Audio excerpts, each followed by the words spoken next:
Welcome to another episode of Key Biscayne Stories, where neighbors meet neighbors. Today we have Council Member Frank Caplan. He's been living in the Key for 40 years and has been serving in the Village Council for 12 years. He's currently running for re-election.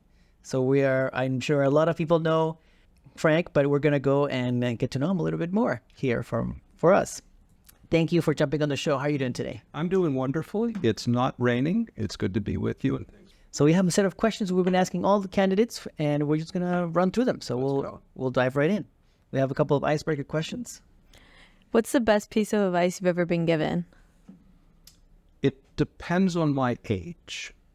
When I was a kid, I think the best advice that I received was to be a kid, have fun, but be disciplined enough to be able to stay on the path of some ability to achieve my better self, Also pay attention to important positive role models in our family and among our community, which turned out to be very good advice later, because as an adolescent, I think when I was in high school, those connections and my appreciation for role models made a positive difference for me. Taking this path instead of that path, which was a better decision for me. And that helped me. So one byproduct of all of that advice was to be able to have a sense of responsibility, to be able to be dependable to others, and to do what was right for me. So that was all good advice, I think. Can you tell us something about yourself that most people don't know? I do get angry sometimes. Who doesn't? I cook every day. I'm the chef. After working full time and coming home and dealing with the vicissitudes of the day and village of Key Biscayne affairs, I still manage to find the chef's apron and make the meals. And I've enjoyed that. That's a good thing for me. So now we have to ask, what are your top meals? I'd learned to rely on, at my daughter's advice, Blue Apron 3 days a week.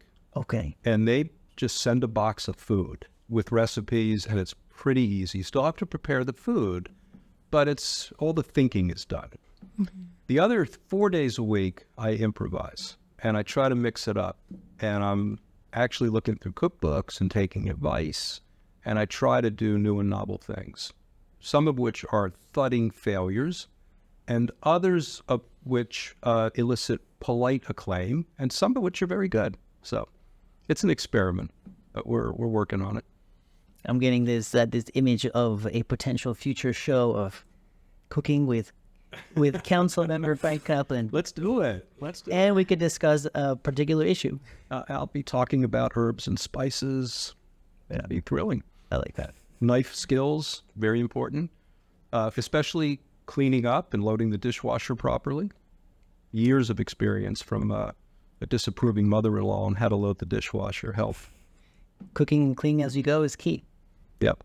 What's the most important thing in your life today? Oh, the most important thing in my life is probably life itself.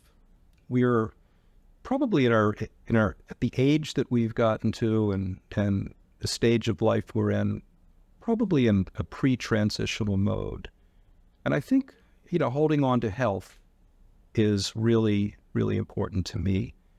And I'm sure that others in our family feel the same way because, we're older.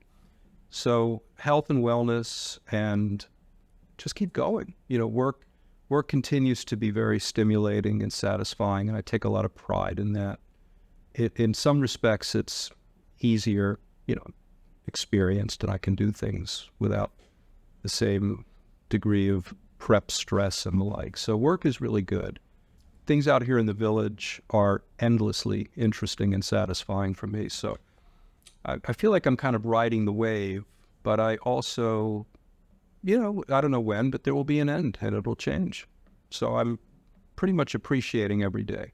So tell us a little bit about your background story. How did you end up in the Key? My path was, after law school, I became an appellate clerk in the Commonwealth of— I wanted to stay in Western Massachusetts life interests. There's always a backstory. There was a reason I wanted to stay in Western Massachusetts. The job market at the time was abysmal, but I got a job in a good law firm in Springfield, Mass. I didn't like the work much, but I wanted to learn the skills. A friend of mine from that era recently passed away, and I was eulogizing him at his celebration of life and remembering how we were unwilling to be mediocre, and we helped each other self-educate. We didn't have good mentors, and we were sort of thrown into the deep end, kicking furiously not to screw up. But we helped each other learn what we needed to learn. He moved into his own law firm, asked me to join. I wanted to do other things. I joined a big British bank, affiliate of a British bank, Barclays Bank. Went around the country doing deals, mostly hospitality, marinas, golf courses, leisure-oriented stuff. I got recruited ultimately by a law firm that I knew in Philadelphia and esteemed that was in Miami, that had rejected me twice, and then got to know me in the actual doing of the thing and made me an offer. I had been in California most of the time, but I didn't want to be on the West Coast because my family, which as we discussed a moment ago is very important to me, is on the East Coast. Miami's on the East Coast, and it's in the same time zone as everyone else. And although I didn't know anything about Miami, here I came. I knew Key Biscayne because we'd come here in the 60s, and I remembered Grandin Park and this unique experience on that shallow beach with no waves and warm water. I came out here one morning to see what the real estate deal was like and where I might be able to set up my shop and live. I remember waiting for the appointment with a realtor that I had never met before, and I went to the Donut Gallery.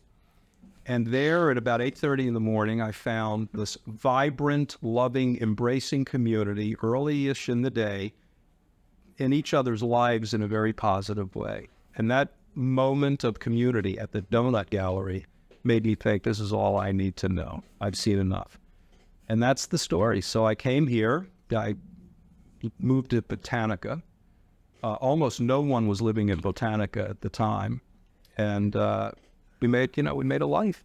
I started to go to the pre-incorporation Key Biscayne Council meetings, and I got involved in trying to be a helpful volunteer. This is around the late 80s.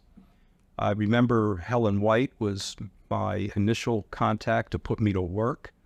That was in zoning and planning originally. And one thing led to another, and I just continued to volunteer.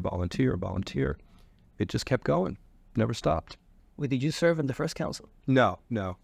My original contribution, if that's the right word, I got summoned down to Gene Stearns' office at some point after working with Helen and Betty Sim Conroy and others that were in leadership, Ray Sullivan, Cliff Brody. At the time, went down to Gene's office and we talked about master planning. It's essentially growth management. And this was pre-incorporation, and the charge to me was figure out what the state law says, what it requires, what our opportunities are to create the kind of community that we want to create. Like, why are we doing this incorporation movement in the first place? And what tools can we bring to bear if we are successful in this effort to basically build the kind of community that we're fighting for? So we put a committee together. Probably it was late 1990, maybe early 1991.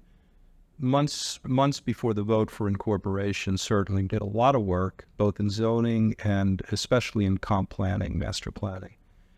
In addition to trying to figure out what the law required, which wasn't that difficult, we also went to some pains to describe Key Biscayne, the characteristics, the qualities, what it was about this place that made a healthy community way before incorporation. In other words, incorporation didn't create the community basically pre-existed and created the incorporation movement, right? So we were very studious, referring, for example, to the census changes from 1980 to 1990. Who was moving here? What was the population? characteristics, what, apropos of today, what infrastructure we had and what kind of shape it was in, including stormwater. So all of these things got baked into a work product. Right after incorporation, I remember going to the first council and presenting that work product. It was important work and well done, and that council directed our work to continue post-incorporation, which we did. We formed a new committee and kept working on the same projects, intersecting ultimately a few years later with the first planning consultant that was hired to actually do the comp plan for the new village of Key Biscayne. I remember that work was kind of halting. There was a loss of momentum, in my opinion, in my memory, and we were concerned about that, so we just kept trying to breathe life into active and effective public participation to keep the energy going and keep the quality of the work product very high. And I think I dare say we were successful at that. Good things came of it. And things just moved on. So the new village of Key Biscayne is now up and running post-incorporation. And I got plugged into other jobs subsequently. Most of the time I wound up chairing those committees. I found that I thought I was a good facilitator as chair. And it came to me not too many years later that I thought I might be a good mayor. So I ran for mayor as my first gambit in electoral office, and I was successful in attaining that office and was reelected in that office, fulfilled my 2 terms. The term limit came about, and I thought I had a continuing path, and I ran for council, and I was elected, and I've just continued since then. In 2018, I was term limited, and I left. I had 2 years away, and I came back again. I was more or less recruited to do so at that time. I was relatively happy in retirement, but I came back. I think I contributed again, and it's been a good 4 years. It's ending now, and it occurred to me, is this the right time for me to leave and drive off into the sunset? And ultimately the answer that occurred to me was no, it's not. There's a lot of work to be done. I've been doing it for a long time. I have a lot of knowledge that I can bring and help those debates that are still going to be unfolding be as high level as they can be. So I thought I'd better try again. You mentioned that you ran for mayor. Can you tell us more about that experience? I especially loved that service. I got to a point, I'd been chairing different committees and dealing with a whole variety of hot topic subjects at the time, including lots of people who cared very passionately and from different points of view about whatever it was that was at issue. I felt like I was good at moderating factions and disparate viewpoints, creating consensus where we could, and certainly creating a sense of cohesion among people that were participating, even if they disagreed, even if they passionately disagreed. So I felt successful in these various ventures at creating really good process. And I also felt that good results were coming out of those processes.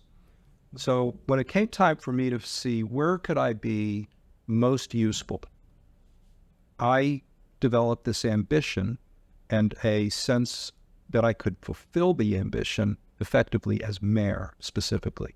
So I sought that seat, not my first foray as a member of the council, but specifically that seat. What came of it, I think, kind of validated my psychology in thinking that I could do this, because I think we had 2 excellent terms when I was mayor. I'm very proud of the kind of process and cohesion that I was just describing a moment ago that I think we successfully engendered. One of the things about that I always think about now in my service is the ability to talk to each other, not in 3-minute snippets of preordained talking points, but rather a real conversation. So we can kind of iterate and work off of each other's ideas and get to a place where you can get to and I can get to, and maybe get to the best possible result because we're working together. It takes a little bit of courage and a little bit of nimbleness on the dais in real time to do that, but with the right facilitation and the kind of confidence that comes from practicing that, that I think is what happened during my mayoral term. And I really feel good about that. I learned something about how to perpetuate that, I think, and I try to bring that now as a member of our council. The results, I think, also validated, the idea that I might be able to be a good mayor, because we accomplished a lot, I think. And I think some of what we were able to do might be considered somewhere in the neighborhood of positively transformative. I think the Mast Academy initiative is a good example. The ability to get the school district to agree to partner with us took, I think, a measure of personal diplomacy that required a lot of me, but I think I felt very good about the process and the result, and was motivated to put all of my effort into achieving that, and it happened. And the ability to think about, curriculum, which is not particularly our prerogative, but the development of the Cambridge Academy curricular choices as an adjunct to the maritime program, I was really proud of, and I thought it was just great thinking. I hope that the result all these years later is positive. I think it is from my visits to Mast, but I hope that's correct. The idea of doing the Mast field was out of nowhere, but we needed it, and we persuaded the district, yeah, let's do it, because you could use it too. That was good. The K-8 renovations were a byproduct of all this work. They were absolutely critical in my imagination, because the condition of the community school was really deplorable at the time, and we couldn't get the school district sort of working through regular channels to agree to replace toilets. It had just gotten to a point of failure, really. And so the methodology was basically, we're dealing with a failure of public education. Are we going to fix it, or are we going to just ignore it and let it melt into something unsustainable? And the decision was, we're going to fix it. I think the another example is something of a Hail Mary at Oceana when the Sonesta project, the Sonesta Hotel was demolished, and the replacement project, redevelopment project, was first submitted for permitting. No one liked that project. It wasn't a good project. We were able, again, personal diplomacy, we were able to put a time out and do a complete reset, working with the developer who had no obligation, who was willing to basically, without waiving any rights, start all over. And I think what came out of that is magnitudes better than what would have been. Holiday Colonies issues were dangerously burdened. Their interests were really adversely affected, in my opinion. There were lots of complaints and a lawsuit, if I remember correctly.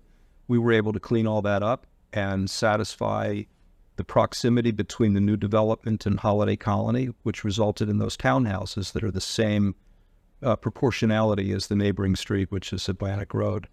That was really good. That was really good.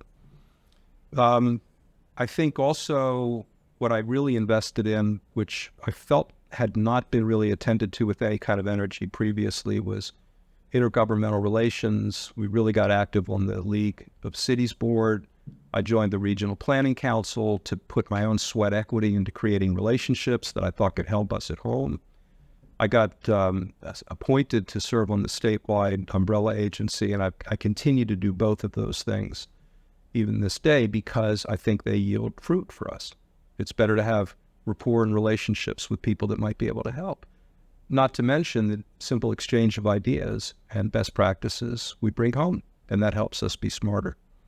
So those things I'm really proud of. I think when the Bear Cut Bridge went down, I'm serene about the way we handled that emergency. I think we made the best decision. You mean the sinkhole? No, the Bearcut Bridge at one point, and I think it was 2011, was impassable on one lane, and was that lane was shut down because there was some structural problems. So the question was how to get the bridge back up in a hurry, safely, and what's the long-term plan or medium-term plan for replacing the bridge? And not to forget, the West Bridge right at the toll booth and also the Powell Bridge, considering their state of remaining useful life and condition. A lot of people miss that toll by the bridge. They don't realize it's 3 bridges, not 2. There are 3 bridges. There are 3 bridges. That also was kind of coincident with a lot of conflict between bikes and cars at the time.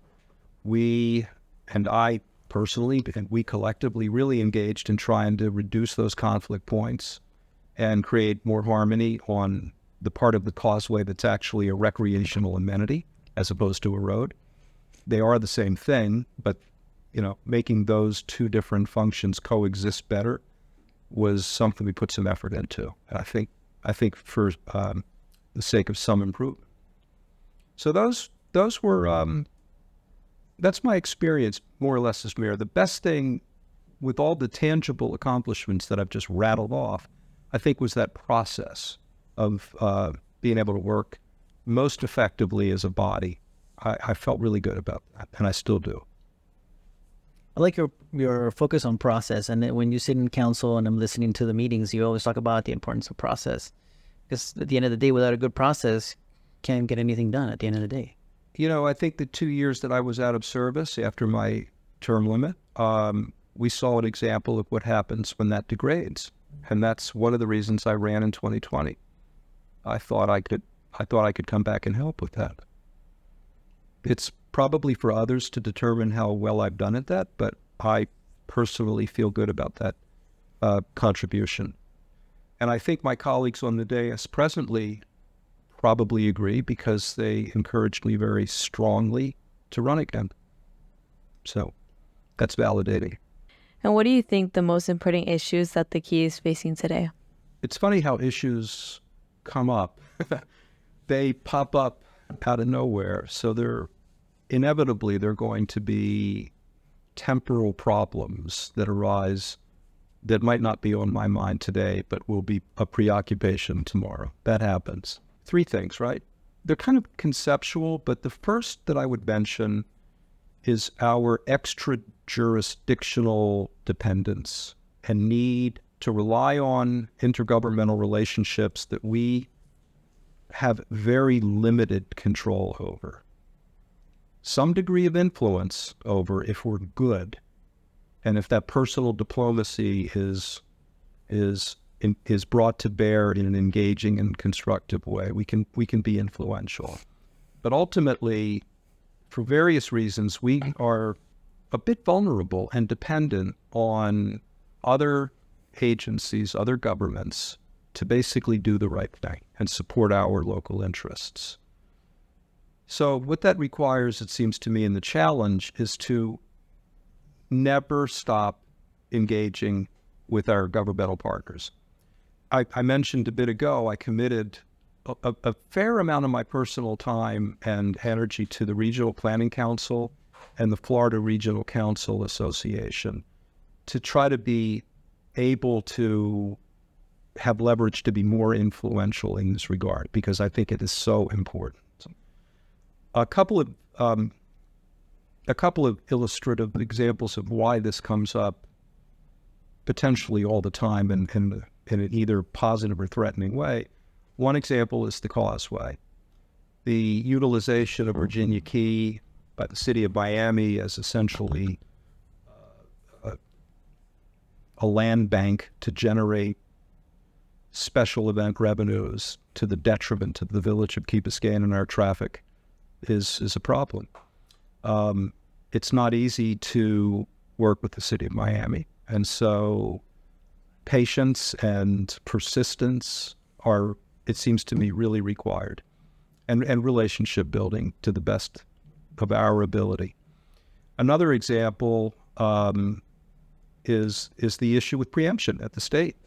we've been, I think, fairly afflicted in terms of home rule, so to speak, for a local government, and the ability to utilize our best judgment for public health and safety and welfare on lots of different issues, some of which are petty relative to others, leaf blowers and tree trimming, as opposed to e-bikes and texting while driving, just to name a few examples.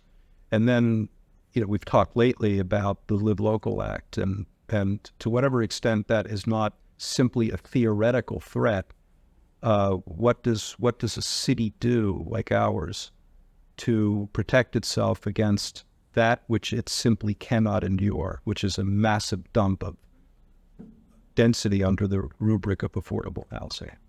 Not to say that that's not a statewide problem, it is, but that solution that was rendered at the legislature brought home here is a disaster.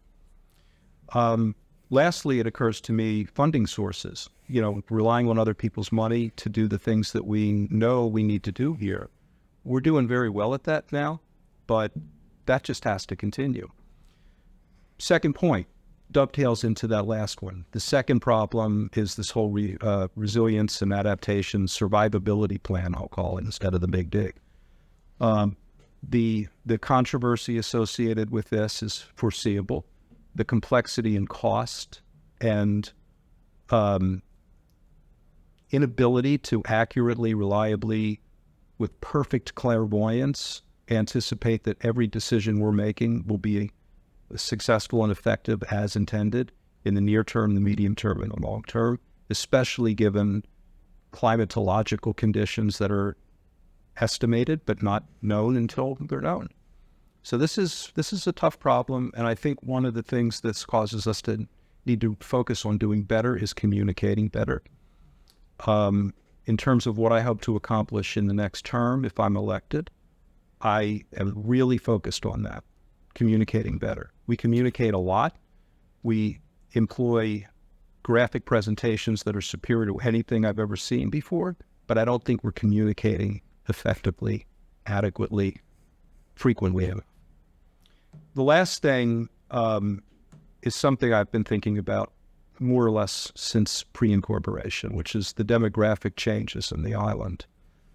The aging out of the old-timers and the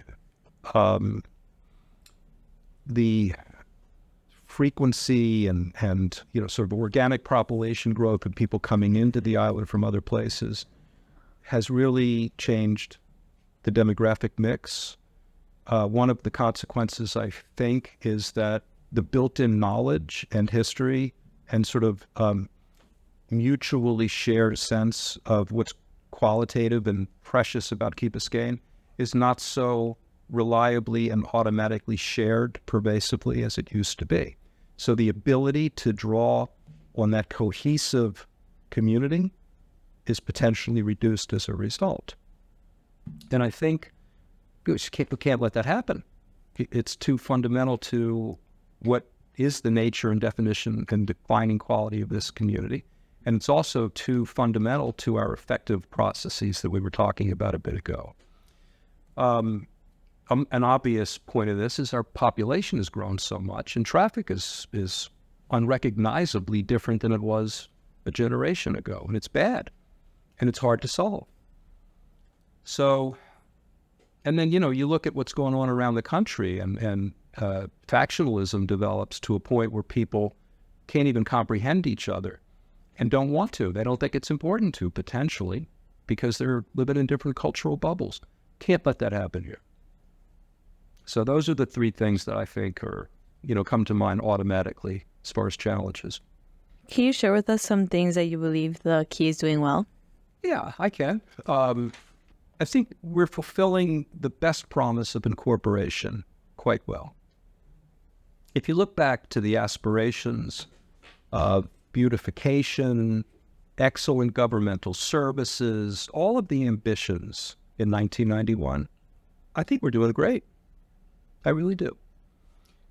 It's always a good idea to not be self-deluded about the ultimate attainment of unimprovable excellence. However, we should be preoccupied with not just the things that we think are going well, but what could be improved and what's working well enough to just let it work and being wise enough to know the difference. But if you look at, for example, Crandon Boulevard and the sidewalk and road improvements and the beautification and treescape throughout the island, all over the west side, the tree canopy, in some places is better than others. And I'd like also in the next 4 years to being more uniform in beautification and a lovely tree canopy. But when I look at photographs from the early 90s and ride my bike or jog along in the west side, they don't look the same. And it's not just because the housing stock is different. The streetscape is more beautiful. What else are we doing well? I think our public safety services, our police and fire, maybe they could possibly be better, but they're really good. I think our budgetary process and also the presentation of the budget has gotten much better from where we were in 2010. In 2010, when I was working with Chip Iglesias, who was the manager at the time, several members of our council, along with me, thought that the budget was simply not intuitive. And so for newcomers on council and for the community who were paying attention to budgeting, it was very difficult to follow the presentation every year that led to the hearings that lead to the adoption of the budget. So we basically scrapped the written work, not the building process itself, but the written work. And we developed a different template that would be more intuitive, that would enable people to understand fixed cost allocations and all kinds of things better than had existed previously. In terms of building the budget, we discussed this just recently because we just adopted the budget. It's all rooted in strategic planning and careful analysis that replicates over the course of the year. So the ability to divine what kind of things we want to really focus on and accomplish in the coming year, and things that can be deferred in ensuing years but begun or at least place held for later years, enables us to keep track of strategic planning in a pretty effective way, I think. And then the so-called baseline, the simple provision of governmental services, I think is excellently done. There's a lot of advancement in cost savings through procurement and competitive bidding. That's all good. Leveraging other revenue sources other than ad valorem is improved. I think money management and investment yield on our reserves is really good. There's criticism about the fact that there are reserves. I don't see a basis for criticism, actually. There's some approximation in the baseline budget, and there's typically, and this is better news than the opposite, some money left over at the end because, whenever expenses were less than projected or revenues were greater than projected, savings were able to be realized that weren't anticipated because of careful management. These are all good things. So I feel good about all that.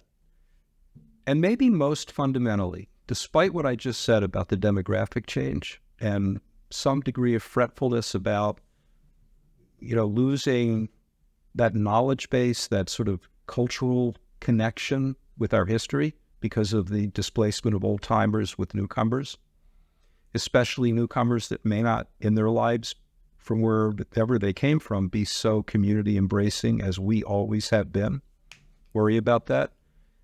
But still and again, today in 2024, we still have that core community that is together, is intact, does participate, is engaged, is knowledgeable, supports, I think, generally speaking, what we're trying to do in terms of advancing our cause, the best for the community. That still's here. I want to keep it here. So what of the nature or natural parts of being in council is receiving all sorts of opinions and thoughts. How do you plan to work with those that oppose your ideas? I have a certain way, for sure. And it may not be the same as everybody else, but my way is my way.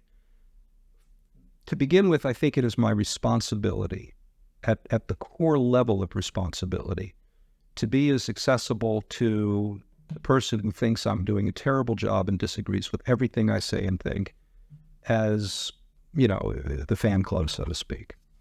So I think it's essential to engage with the opposition. That includes me being open-minded. So if I have an opinion that's rooted in study and knowledge and experience, I think that I have a heightened ability to explain why I think the way I do to that person. But I have to be amenable to hearing that person's point of view too. And then I have to be discerning enough to determine whether I've learned anything that I didn't know before, or whether I've been presented with something that I didn't consider adequately before. And if the answer is yes, I think that it's my job, it's incumbent upon me to moderate or adjust my thinking because I've learned something. If that doesn't happen, and I'm left with where I started after this patient engagement, in good faith, with an open mind and an open heart and all of that, then I have to have the conviction to say why I think they're wrong. And, respectfully and civilly. But at the end of the process, our job is to make decisions. It's to make the best decisions on the best basis, the most empirical basis and predicates that are factual and truthful and, rooted in whatever, we draw knowledge from. Make those decisions, know what to do, and then do it effectively. But that includes explaining to others why that's the right outcome. Inevitably, at the end of that process, we see this. There are people that don't want to hear. They're in their own mindset, and they're not susceptible to my best argumentation. I still have to make a decision. We still have to lead. We still have to do. But my personal view is we never do that without engaging with that person. Sometimes I do learn something, and I take it into consideration. Examples, there are many examples of where you start isn't where you end up. And I remember it occurred to me the other day how interesting and difficult it was to deal with kite surfing, that during whatever era that was, and the collision between care for concern and security and people just simply lying on the beach worrying about being garroted by, parachute lines traveling at high speed and heavy winds. We listened to both sides. I personally certainly did. We navigated a course, and I think it was a constructive and win-win outcome. How do you approach the opposition? So these are those moments that we were just talking about where we're actually sitting together in stark disagreement, right? I think personally, I hope it helps with the other person that I'm speaking with to know, which is true, that I'm not particularly political. And I have not issue-oriented ideological, really. I think that helps with both credibility and the ability to create a good reception and a better conversation. My cues are really community, and that probably includes cultural and intellectual and also moral. Those are my cues. And if I bring my authentic self to that conversation, I find that we're not just arguing about polemics, we're making a connection. And at the end of that conversation, I'm either going to learn something, as I said, and adjust my thinking, or hopefully the other person is. And then if that doesn't happen, I feel like I have the ability to be somewhat persuasive. I've had success in convincing people that there's another way to look at a problem, and we get to a better place, if not perfect agreement, at least a better place at the end. It's I never come into a situation where it's broken and only I can fix it. Number one, that's not my worldview. I'm not the kind of guy who says I stand for fiscal conservatism. Like, who doesn't? So these conversations, the ideological part is potentially defeated if you come into the conversation by leading with an ideological proclivity, as opposed to just a receptive open mind. If you're elected or reelected, by the time you finish your term, what would you like to be remembered for? Not exhausted. If you survived. I think that it's been an interesting, you never know what path in life is going to open up, but this has been, the service in Key Biscayne and my embrace and of this community and the community's embrace of me has been a really important theme in like most of my adult life. At the end of this term, if I'm reelected, I will hope that I will feel that I have served honorably, that I've brought good character to this service. I hope others will think so too, but that's up to others always, right? I think that I will be able to feel very satisfied about positive accomplishments that I was able to introduce, and maybe in some cases feel maybe singularly responsible for either creating opportunities to achieve. And I think it would be right, as I see it, for me to think, and for others hopefully to think, that I was able to bring out the best in other people and sort of channel the best of our community in doing this work and leaving a legacy of good government. That would be really nice. So now to a lighter set of questions. I like to think that the whole show is kind of light, but and I say that to every show. But anyways, after a long, stressful day, what do you do to relax? Oh, I don't know. Stress? It doesn't exist. What do I do to relax? First of all, I try and have tried throughout the entirety of my professional life to shed stress during the midst of stressful moments. Like, my psychology is to try to just kind of breathe through the day and reduce stress. I think I'm really good at that. When I come home, first of all, my workday doesn't really end. And I can't relax until the last email is answered because I'm hardwired to not leave things.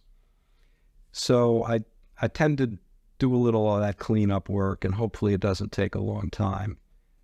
I almost always either get a swim in, or if my energy is good, I'll take a run at the end of the day, or I'll sit up on my bike and take a bike ride. I've got one of those bikes that can take you to Croatia or Liechtenstein, so this is my vicarious travel opportunity as well. And then I make dinner. I read every day for my own pleasure or for my own enrichment. I always read. And I try to keep up with the music, so try to have balance in life, basically.